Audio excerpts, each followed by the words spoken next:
This is Earl Nightingale with Insight. I've subscribed to Forbes magazine for many years, and in the back of the magazine, as you may know, there's a page titled Thoughts on the Business of Life. I always read it for the excellent quotations it carries, like this one by B.C. Forbes. It's when things go hardest, when life becomes most trying, that there is greatest need for having a fixed goal, for having an air castle that the outside world cannot wreck. When few comforts come from without, it's all the more necessary to have a fount to draw from within, and the man or woman who has a star toward which to press cannot be thrown off the course, no matter how the world may try, no matter how far things may seem to be wrong. You know, that's one of the most important reasons for having a long-range goal, the big goal toward which you're working. I say one of the most important reasons because the most important is the fact that you will in all likelihood reach the goal. The trouble with people is not in reaching their serious goals, it's in establishing them. But having a worthwhile goal gives you a reason for picking yourself back up and heading off again. It gives you some place to go. It gives you a reason for getting up in the mornings, especially on those cold, gray, rainy, or snowy mornings when you have to mumble to yourself over and over, "Stay with it. Stay with it." That's when a star toward which to press looks bright and beckoning out there in the murk of the morning, and pretty soon, well, you're on your way again. Later, when things are fine again, you wonder how you could have ever felt so low or even considered giving up for a moment. Without a goal out there somewhere, it would be a simple matter to become an automaton, a cipher, an empty doll-like figure simply going through the motions, getting up, moving through the day, and going to bed again. Having a goal is why some of the unlikeliest seeming people who seem to us to have nothing whatever to bring happiness into their lives, are often the most cheerful people we'll see all day. You can bet that there's a goal there, something held in the heart and seen only in the mind toward which they're moving, something that makes it all wonderful for them. In fact, that's the very definition of happiness. We're happiest when we're moving towards something we want to bring about. The secret is in the two words, moving toward. I remember reading in the book Papillon, that incredible tale of multiple escapes from the French penal colony in French Guiana, that no matter what the hardships were, or how wretched the escapees' lives, they were filled with joy as long as they were moving toward freedom. Pain, suffering, starvation, exhaustion, constant danger were all worth bearing as long as they were moving toward freedom. And this is why we need to reaffirm our goals on a regular basis, why we need to make sure we know what it is we're moving toward. It's when things go hardest, when life becomes most trying, that there's greatest need for having a fixed goal, for having an air castle that the outside world cannot wreck, and the man or woman who has a star toward which to press cannot be thrown off the course.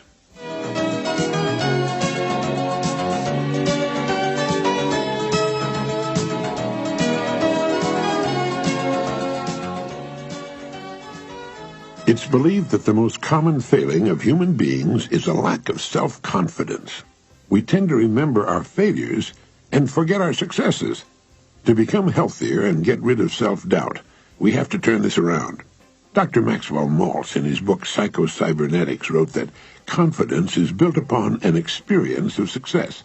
When we first begin any undertaking, we're likely to have very little confidence, because we haven't learned from experience that we can succeed. This is true of learning to ride a bicycle, speak in public, or perform surgery. It's literally true that success breeds success. Even a small success can be used as a stepping stone to a greater one. We need to form the habit of remembering past successes and forgetting the failures. This is the way both an electronic computer and the human brain are supposed to operate. Practice improves skill and success. In basketball, golf, horseshoe pitching, or selling, not because repetition has any value in itself. If it did, we would learn our errors instead of our hits. A person learning to pitch horseshoes, for example, will miss the stake many more times than he'll hit it. If mere repetition were the answer to improved skill, his practice should make him more expert at missing, since that's what he's practiced most. However, although his misses may outnumber hits 10 to 1, through practice, his misses gradually diminish and his hits come more and more frequently. This is because the computer in his brain remembers and reinforces his successful attempts and forgets the misses. This is the way that both an electronic computer and our own success mechanisms learn to succeed. Yet what do most of us do? We destroy our self-confidence by remembering past failures and forgetting all about past successes. We not only remember failures, we impress them on our minds with emotion. We condemn ourselves. We flay ourselves with shame and remorse, both of which are highly egotistical, self-centered emotions. And self-confidence disappears. So the prescription is to use errors and mistakes as a way to learning, then dismiss them from your mind. Deliberately remember and picture to yourself past successes. Everyone has succeeded sometime at something. Especially when beginning a new task, call up the feelings you experienced in some past success, however small it might have been. Dr. Winfred Overholser, superintendent of St. Elizabeth's Hospital, has said that recalling brave moments is a very sound way to restore belief in yourself. That too many people are prone to let one or two failures blot out all good memories. If we will systematically relive our brave moments in memory, he says, we'll be surprised to see we had more courage than we thought. Dr. Overholser recommends the practice of vividly remembering our past successes and brave moments as an invaluable aid whenever self-confidence is shaken. So there you are, the prescription for getting rid of feelings of self-doubt, the lack of self-confidence. Forget your mistakes, just as you should forget the bad shots you've made on the golf course, and remember your successes. This is the normal, the healthy way to live positively and effectively. A person who lacks confidence in himself is a person who has never really tested his powers. A test, to be valid, must include a whole lot more than one or two tries.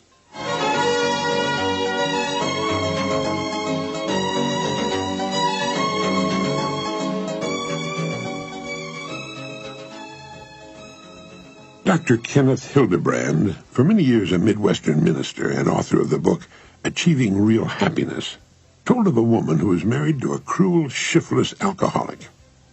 When drunk, he would beat her and the children. Debts accumulated. Often there was no food in the house.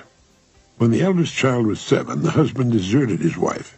She had no money, no credit, no business training. She had to undergo surgery, thus adding to her mountain of debt. A few months later, the youngest child became ill and died. When the father received the news by wire, he telegraphed in reply, "Terrible shock. Sorry to hear the news." His heartlessness so angered the woman that she resolved to rear the children without him at whatever cost to herself. The following 9 years she toiled at any work available. She never lost her determination or her sense of humor, and she prided herself in not saying or doing anything to turn the children against their father. She managed to keep the home together and to make it a cheery one. At the end of 9 years, she married a man who loved her and the children devotedly. To encourage other women undergoing difficult experiences, she said, "Any woman can wring happiness out of life if she's worthy of happiness." Her words are worth remembering. Her happiness and well-being did not depend upon circumstances. She was superior to them. She rose above them. No woman would enjoy going through what this woman had to endure, and every life has its problems. But if we permit our circumstances to dictate how we feel and act, we're relinquishing control of our own lives. And it's our attitude toward others and the world that determines what happens to us. If the woman I mentioned had not developed her cheerful, friendly, successful attitude toward her life, the chances are excellent that she never would have found the right man and married again. A popular fallacy held by almost all young people and a large segment of the older adults is that happiness hinges on pleasant circumstances and congenial surroundings. These people think that if their circumstances were better, they'd be happy. This isn't true. If a person cannot find happiness in his daily life now, unless he wakes up, he will never be happy, regardless of his circumstances. The fact is, whether or not we admit it to ourselves, that genuine happiness is hidden in the quiet simplicities and fundamental virtues of life. These cannot be purchased, even though you could afford to pay a king's ransom, and they at the same time exist for anyone. Every day of our lives is either successful or unsuccessful. If we permit the success of our days to depend upon things such as the weather, the talk and the actions of other people, and if we concentrate not on what we have, but rather on those things we do not have, well, we become little more than small mirrors of our surroundings. What we should remember is that each of us, in reality, shapes his world in his own likeness. If ours is not a happy world, it's because that's the way we see it. Henry David Thoreau wrote, "I'm convinced from experience that to maintain oneself on this earth is not a hardship, but a pastime, if we will live simply and wisely. Most of the luxuries and many of the so-called comforts of life are not only dispensable, but positive hindrances to the elevation of mankind."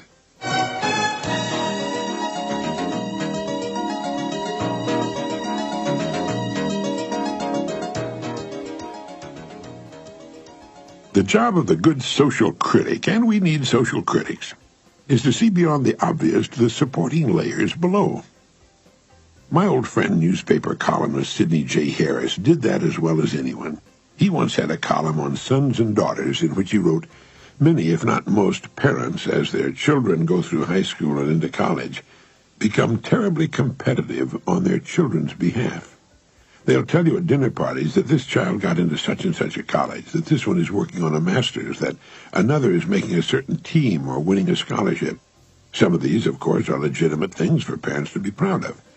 But there's all this emphasis on doing and so little about being. What is the child like who's getting into this school and making these grades and receiving these honors? As a person, as a family member, as a human being, not as an achievement machine reflecting on the parent's greater glory." He went on to write, "A child should not be a surrogate for a parent's own frustrated wishes or a substitute for worldly disappointments and vexations. What a youngster is, how he or she relates to family and friends and the world at large, is a permanent index of character and worth. And this is what we should be grateful for when we see it in our children, more than all the outward marks of success in the classroom or the stadium. And this is the way they want us to regard them, as persons, not as producers, promoters, performers, or parental ornaments." So wrote Sidney J. Harris. What is the child like? As a person, as a family member, as a human being? Those are the factors that really count in the long run. Is the child kind, thoughtful, considerate, loving? How does he relate to you and to others, to other children? Some of the most wonderful children are not at the head of their class, but they're children who will grow up to be achievers in their own way and who will become fine parents in their turn. We've all heard parents boasting of their children's winning scholarships or getting into such and such university, and I think we're all tempted to ask, what kind of a kid is he or she? I remember a doctor I knew briefly many years ago. He had come to our relatively small community as an assistant to a doctor we all liked very much and who was cruelly overworked. He had been selected because of his phenomenal grades in medical school. He had been an honors student all his life. It took us only a month or so to realize we didn't want him, and we refused to see him. He was a cold, unfeeling machine. He had the personality of a estuarine crocodile. And he was money-centered. He was in it for the money, and it didn't take long for everyone to realize it. For all his brilliance and scholarship, he was a failure as a doctor, as a human being. He should have been working in a lab in a pharmaceutical house someplace if they could put up with him. He left a short time later. I'm sure his parents were proud of him and boasted of his scholastic achievements. It isn't what we achieve, it isn't what we have that causes us to become a success. It's what we become along the way. And it starts in our childhood, of course.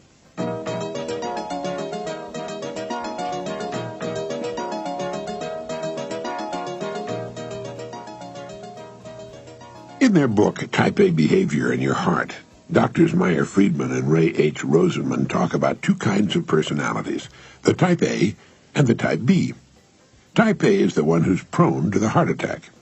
He's the hard-driving type. He often moves up faster in an organization than a Type B does, but he usually dies before he can really enjoy his hectic success.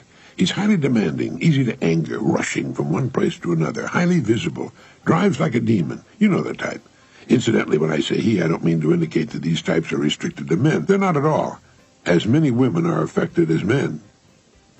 Type B, on the other hand, is a more passive type. He rolls with the punches, has a better sense of humor, mixes better with people, likes people better. He's a hard worker and conscientious, but he's not in a hurry all the time. He intends to enjoy the trip as much as the destination, and while he may move up more slowly in an organization, he'll probably last longer and live to enjoy his well-earned retirement years. What if someone is an A? How can he become a B? He can still reach his goals, enjoy the trip a whole lot more, and live to be old and in excellent health. Well, here are 7 things someone can do to become a B person. 1. Do one thing at a time. Stop right now, today, trying to do more than one thing well at a time. 2. Listen without interrupting. No matter how much it hurts, learn to listen to what the other person is saying until he finishes what he wants to say and has a right to say. 3. Read books that demand concentration. Read The Brothers Karamazov by Dostoevsky or Solzhenitsyn's Gulag Archipelago, or books by someone such as Saul Bellow. 4. Eat leisurely. Savor your food. Find out what food really tastes like. Enjoy it for a change. Take smaller bites and savor them. Put your knife and fork down on the table between bites instead of having the next bite ready and waiting to be wolfed down. 5. Have a retreat where you can be alone. Sometimes that's tough, but it's important. 6. Avoid people and events that irritate you. I can hear some rather interesting comments and see a few rueful smiles on that one. Don't go to parties if you don't like them. Don't see people you don't like. 7. Plan a loafing period every day, a time when you can perhaps stretch out and relax. Read a good book or take a short nap. And my old friend Chris Hegarty adds one more to that list. Drive within the speed limit. Find out what it's like to arrive calm and collected, rested, and at peace with the world. If you're in such a hurry to get there, leave earlier and drive within the speed limit. It's wonderful for the nerves, and statistics prove it'll help you live longer. 8 ways, then, for an A to become a B. Don't be an A. Stress kills. Slow down. Decide what you want to do, where you want to go, and relax in the calm certainty that you'll arrive at your goal in good time, with good health, and serenity to boot.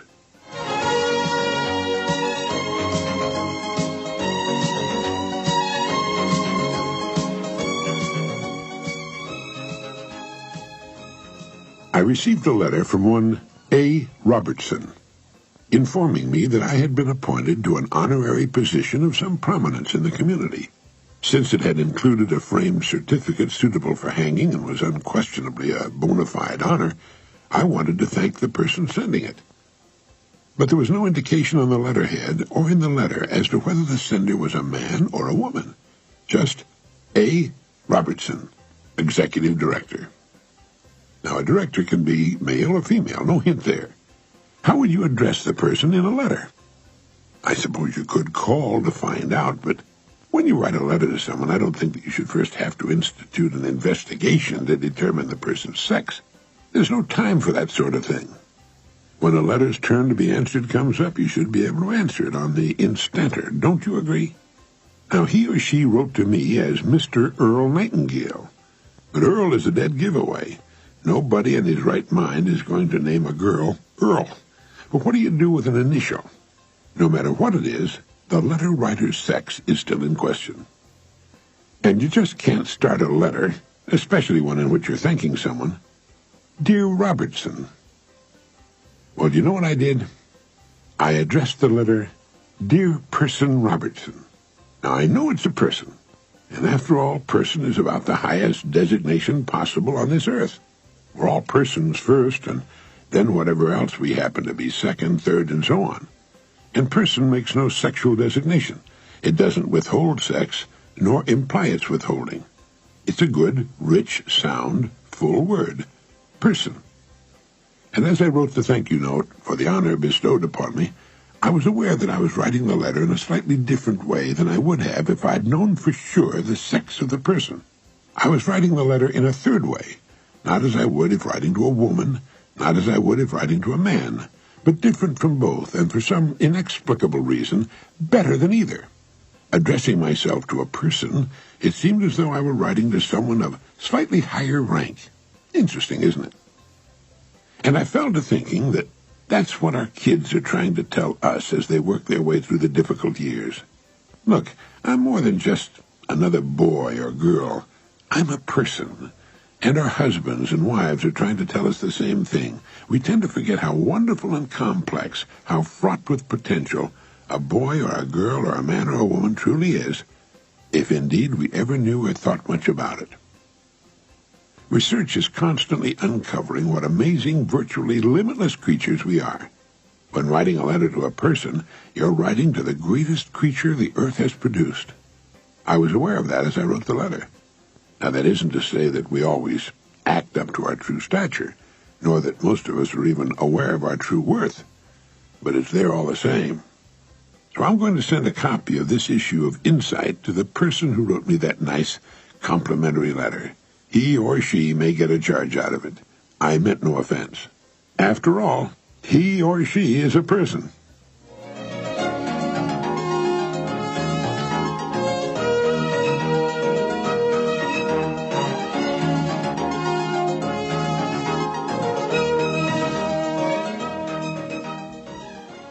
I've often thought how nice it would be to be the maker of a product such as Oreo cookies. Oreos have been around for nearly 100 years, and just about everybody loves them. What a beautiful product. Just sit back, relax, and watch as the profits... Ooh, there. No matter what your product is, you can't ever just sit back and relax. The other day, I was in the grocery store, and I saw packages of Oreo cookies that had been dipped into and were now temptingly covered with fudge. To Nabisco, it apparently wasn't good enough that it had one of the most wonderful cookies on earth. It was now offering Oreos dipped in fudge. And the fudge-covered Oreos didn't affect the original Oreo cookie shelf space. They had their own shelf space in the store. I had dinner one time with the man who invented the pop-top aluminum can opener, the one that stays fastened to the can. His name is Jay Morton, and he receives a royalty on every one of those openers produced. But he's not sitting back. In fact, he wrote the Superman movies. Can you imagine one person producing two products so unrelated, so different? Jay's wife, Lucy, owns and operates one of the most beautiful designer furniture showrooms in the world in Miami, Florida. Lucy's an interior designer who knows her business. I chatted with her on the telephone today, and she told me she's thinking of opening another showroom in Beverly Hills. If she does, it'll be a big winner. And I hope she does. We'll see more of her, for one thing. She's a beautiful, brilliant woman. Oreo cookies dipped in fudge. A revolutionary can opener. The Superman motion pictures. And magnificent furniture showrooms in Miami and Beverly Hills. Now, you might be wondering, what in the world do all these disparate ideas, successful as they are, and believe me, they are, have to do with me? Imagination, my friend. Just more proof that, as Henry Miller once put it, imagination is everything.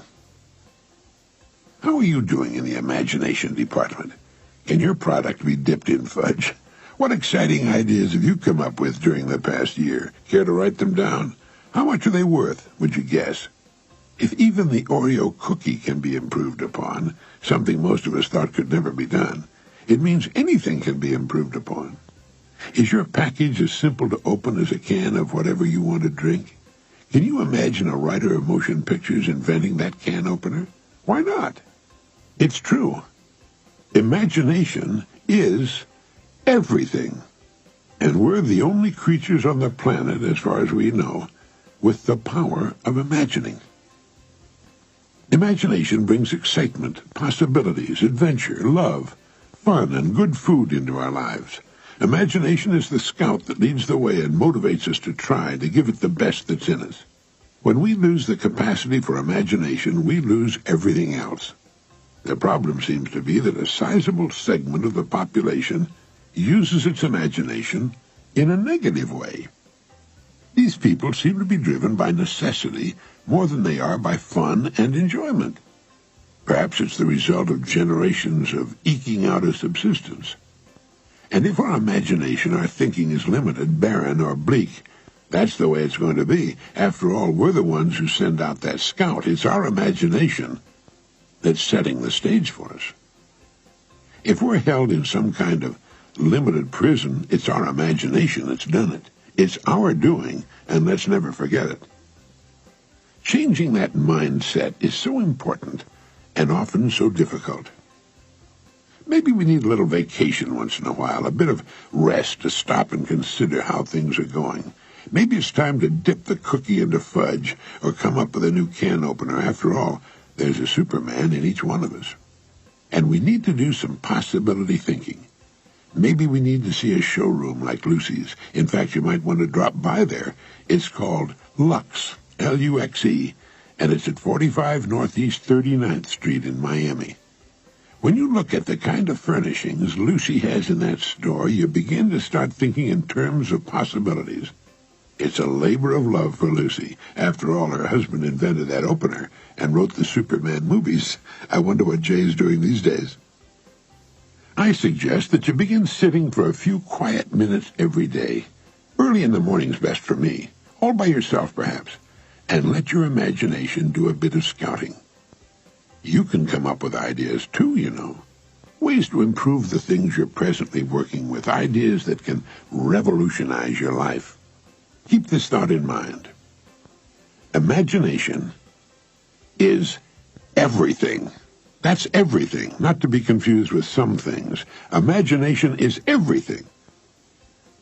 We tend to do that which we imagine ourselves doing. We can become only what we think about. Oh, and I learned something else about cookies. If the cookies are broken, you can eat them with impunity. It seems that when a cookie is broken, all the calories leak out.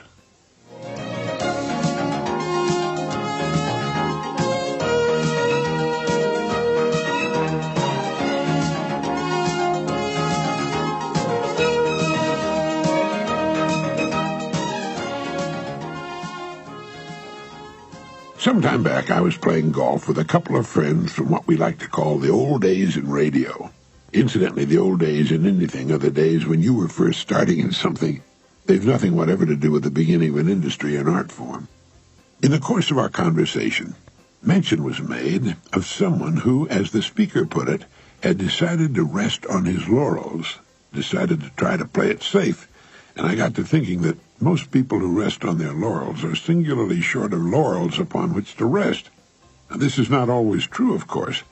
The athlete who decides to retire while still champion, or the person who reaches the age of quietly sitting back and handing the reins of activity to others, is often respected and admired for his decision. But generally speaking, those who collect the most laurels, that is, those who do the most and are quite naturally rewarded for what they do, are the least likely to rest upon what they've done. And conversely, it often seems that those who have done and are doing the least, those who have the fewest laurels, do the most sitting on them. They are the very ones who seem to be taking it easy. We're creatures of habit, and those men and women who early form the habit of keeping busy by developing many interests or throwing themselves into a consuming interest of some kind tend to remain busy people for the rest of their lives. They don't pay too much attention to the laurels they amass, but rather keep moving on ahead of them. I remember seeing a cartoon depicting the great Leonardo da Vinci at his workbench working on a model of some kind of helicopter. All about the room are strewn the amazing collection of things turned out by this revolving genius, and some character is standing in the middle of the room saying, "What I mean is, Leonardo, aren't you spreading yourself too thin?" Well, it was a very funny cartoon.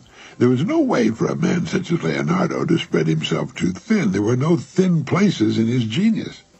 Emerson had something to say on this. He said, "As long as your genius buys, the investment is safe, though you spend like a monarch." Yes, it's a paradox of man and the world that those with the most laurels do the least resting. Those with the least do the most.